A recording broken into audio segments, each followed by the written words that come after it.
পশুর থেকেও নিকৃষ্ট। তার মানে দর্শক আপনারা বুঝতেই পারতেছেন আমি একজন কাপড় ব্লগারের ইন্টারভিউ নিতে আসছি। তো চলেন দর্শক কিন্তু সেই বউ ব্যবসায়ীর বাড়ির ভিতরে ঢুকি। বাবা রে বাবা, ফেসবুকে নষ্টামি করে কত বড় বাড়ি বানাইছি। এই তোমরা কারা? আর এদিকে কই যাইতাছো? আঙ্কেল আমরা ইন্টারভিউ নিতে যাইতাছি। বাসার মেন গেটে লেখা দেওয়া নাই যে এই বাসায় কুত্তা আর ফেসবুকের হলুদ সাংবাদিক প্রবেশ নিষেধ। বাইরে হই থেকে বাংলাদেশের সবগুলোকে পিসি জোড়া দিলে অতগুলো পিসি হইব না যতগুলো ফেসবুকে হলুদ সাংবাদিক আছে। কোন একটা নিউজ পাইলেই হইছে কুত্তার মতো জিবলা বাই করে বলে। আঙ্কেল আপনি ভুল ভাবতেছেন, আমি ফেসবুকের কোনো হলুদ সাংবাদিক না, আমি অসময় টিভি থেকে আসছি। TV channel? সরি বাবা। আচ্ছা আঙ্কেল, এই বাড়ির মালিক আপনার কি হয়? আমি তো ওর বাবা। কি বলেন আঙ্কেল, আপনি একজন কাপড় ব্লগারের বাবা? আচ্ছা আঙ্কেল, আপনি যে একজন বউ ব্যবসায়ীর বাবা, এতে আপনার অনুভূতিটা কি? লজ্জা করে, আমি তো সমাজে মুখই দেখাইতে পারি না। এর লেগে আমার কেউ জিগাইলে আমি কই দিয়ে আমি কামলা দিয়ে খাই, আমার কোনো পোলাপান নাই। আঙ্কেল আপনি এভাবে বলতে পারেন না। যত যাই হোক, আপনি তো একজন সফল বউ ব্যবসায়ীকে জন্ম দিচ্ছেন। জন্ম তো আমি দিতে চাই নাই, আসলে ওটা ভুলে হয়ে গেছে। দুষ্টা তো আর আমার না, দুষ্টা হইলে ওই ঘরের রাইতের ফার্মেসি খোলা ছিল না। যাই হোক আঙ্কেল, উনার জন্মের পর থেকে একজন সফল বউ ব্যবসায়ী হয়ে ওঠার গল্পটা যদি একটু বলতেন। এই গল্পটা অনেক অভিশপ্ত, আজকে থেকে বহু বছর আগের কাহিনী। আল্লাহ, আজকে যেন আমার একটা পোলা হয়। আমার স্বপ্ন আমার একটা পোলা হইলে আমি ওরে মুকেশ আম্বানির মতো বড় ব্যবসায়ী বানামু। আমিন। কংগ্রাচুলেশন, আপনার ছেলে সন্তান হইছে। আলহামদুলিল্লাহ, আমার দোয়া কবুল হইছে। কিন্তু একটা সমস্যা আছে। ওর রিপোর্ট দেখে যেটা বুঝতে পারলাম, ওর মাথায় তো ব্রেন নাই, ব্রেনের জায়গায় গু আছে। আর ওর মাথার জায়গায় পাছা, আর পাছার জায়গায় মাথা। আর এটা থেকে বোঝা যায় ওর কোনো লজ্জা শরম থাকবো না। বড় হওয়ার পর ও একটা নির্লজ্জ বিহায় হইব। ডাক্তার সাহেব, এখন এই সমস্যার সমাধান? I am extremely sorry, medical science এখন পর্যন্ত এই রোগের কোনো চিকিৎসা বের করতে পারে নাই। ভবিষ্যৎ বাবা, অনেক বিপদে পড়ে আজকে আমি আপনার কাছে আইছি। আমার একটা ভুল হইছে, ডাক্তার কইছে ওর মাথায় মগজ নাই, ওর মাথায় গু। আর ওর নাকি মাথার জায়গায় পাছা হইছে আর পাছার জায়গায় মাথা। এর লেগে ওর নাকি কোনো লজ্জা শরম থাকবো না।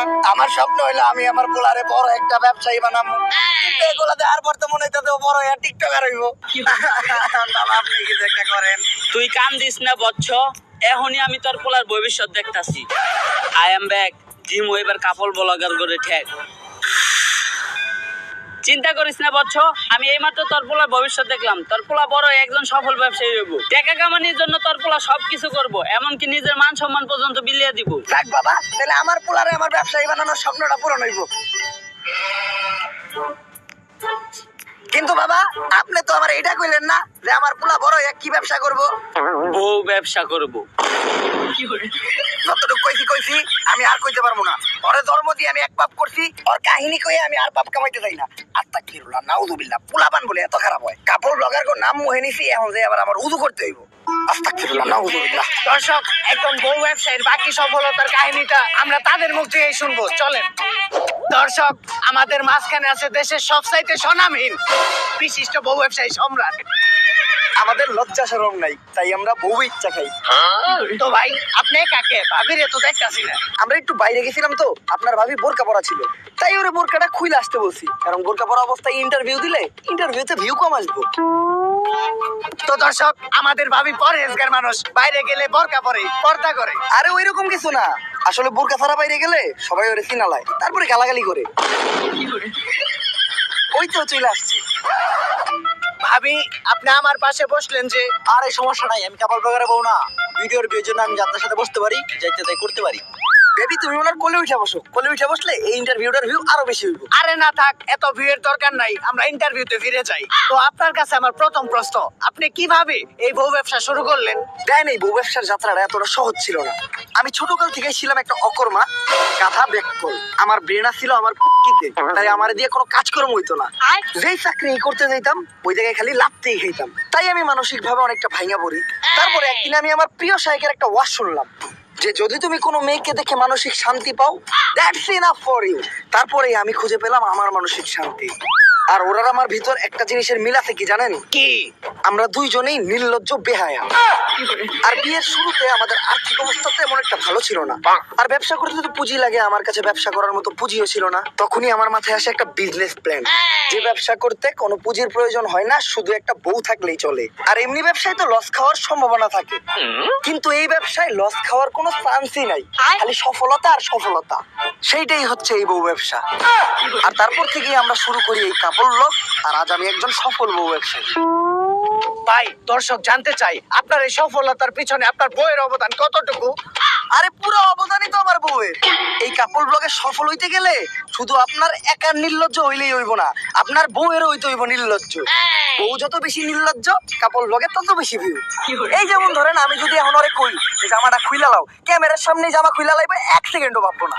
আরে বেবি এখন খুইলো না, এটা তো আমাকে ক্যামেরা না, জামা খুলবা খালি আমাকে ক্যামেরার সামনে, ভিউ বেশি হইব। আমাকে লজ্জা শরম নাই, তাই আমরা বউ ইচ্ছা খাই। তো ভাই, আমরা শুনেছি কিছুদিন আগে ভুলবশত আপনাদের একটি লিঙ্ক ভাইরাল হয়েছিল, এই বিষয়ে যদি কিছু বলতেন।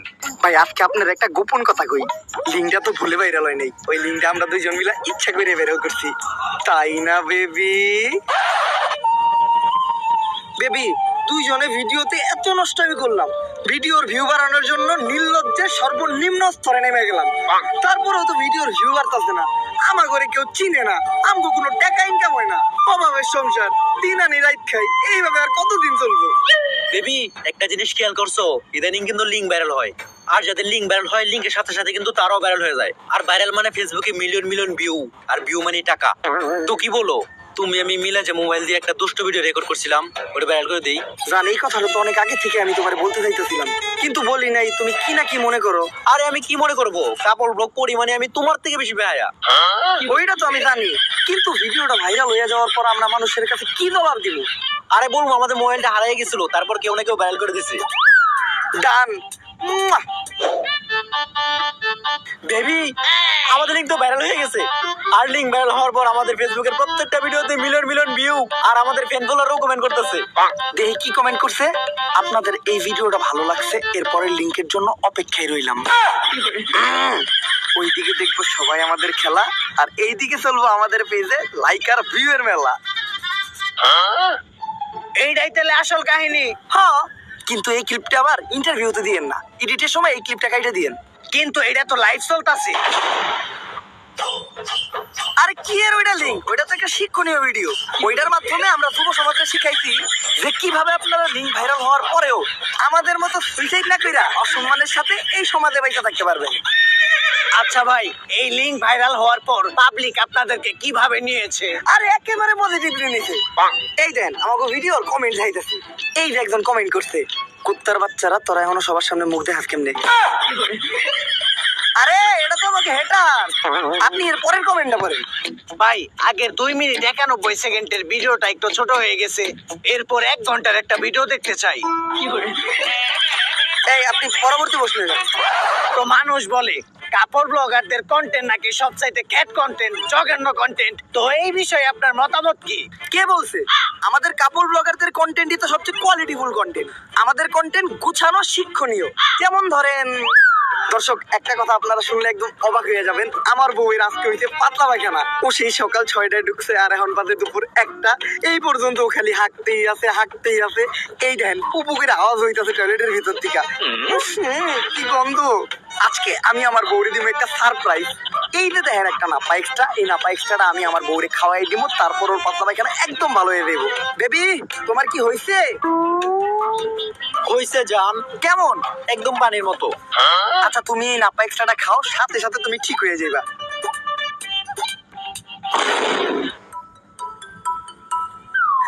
কাম হয়ে গেছে, সারপ্রাইজ। আপনারা ভাবতেছেন যে অজ্ঞান হয়ে পইরা গেল কে, আসলে ও অজ্ঞান হয়ে পইরা দেয় নাই। এই প্যাকেটের নাপা এক্সট্রার বোতলে ছিল একটা ঘুমের ওষুধ, এইটা ছিল আপনাদের জন্য একটা সারপ্রাইজ। এখন এই ঘুমের ওষুধ খাওয়ার পর ও আরামে ঘুমাইবো, আর ঘুমানোর পর মানুষের টয়লেটে যাওয়ার কোনো চিন্তা থাকে না, তাই ওর পাতলা পায়খানা একদম সমাধান। এই ভিডিওটা যদি ভালো লাগে ফটাফট লাইক, কমেন্ট আর ফলো দিয়ে দেন পেজটা। আসলে আপনাদের কন্টেন্ট অনেক কোয়ালিটিফুল, বুঝি না মানুষ সহ্য করে কেমনে। এই আপনি পরবর্তী প্রশ্ন করেন। আচ্ছা ভাই, আমি যতটুকু শুনেছি আপনাদের প্রত্যেকটি কন্টেন্টই নাকি স্ক্রিপ্টেড, এই কথাটা কতটুকু সত্য? এইটা একদম ভুল কথা। আমরা কোনো স্ক্রিপ্টেড ভিডিওই বানাই না। দৈনন্দিন জীবনে আমাদের সাথে যা ঘটে ওইটাই আমরা ভিডিওর মাধ্যমে তুইলা ধরি। যেমন ধরেন একদিন আমার বউয়ের 25 একটা গোটা হয়েছিল। গাইস, আপনাদের ভাবির জন্য আপনারা সবাই দোয়া করবেন। আপনাদের ভাবির 25 একটা গোটা হইতে। এই আমার গোটা তো অনেকদিন আগে ভালো হয়ে গেছে গা। আরে ভিডিও বানাইতাছি। ও ব্যথা, আমার বাঁচাও। এই দেখেন, আপনাদের ভাবি ব্যথায় কাতরাইতাছে। প্রথমে গোটাটা এত ঢুকছিল, তারপরে বড় হইতে হইতে এত বড় হইছে।